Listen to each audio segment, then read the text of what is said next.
ऐसा कहा जाता है कि पुराने समय में एक भक्त ने भगवान की भक्ति की।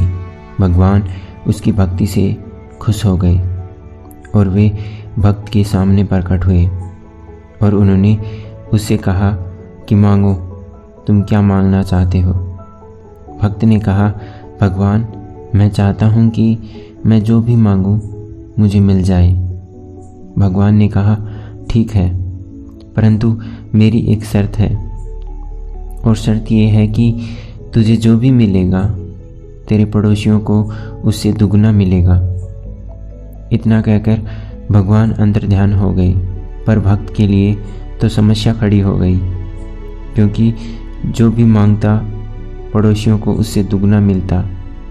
वह सोने चांदी हीरे जवाहरातों की एक एक पेटी मांगता तो पड़ोसियों को 2-2 पेटियां मिल जाती। वह 5 मंजिल का मकान मांगता तो पड़ोसियों को 10 मंजिला मकान मिल जाता। अब वह पड़ोसियों की तरक्की देखकर मन ही मन दुखी होने लगा।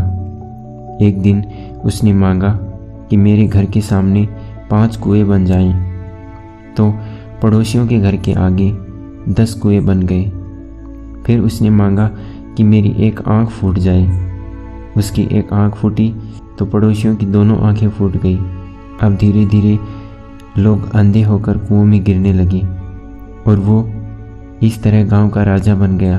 माय डियर फ्रेंड्स, हम में से ज़्यादातर लोग इसीलिए दुखी नहीं हैं कि उनके पास कुछ नहीं है या जो है वो कम है। वे इसीलिए दुखी हैं क्योंकि दूसरों के पास कुछ है। वे अक्सर दूसरों के सुख को देखकर दुखी होते रहते हैं। लोग इसीलिए दुखी नहीं हैं कि वे दुखी हैं, उनके दुख ज़्यादा हैं। वे इस बात से ज़्यादा दुखी हैं कि दूसरे इतने खुश कैसे रहते हैं।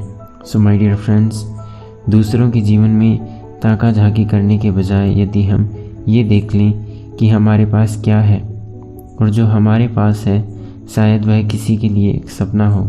सो that's it for today. Be blissful and be inspired. I'll see you soon. Thank you so much.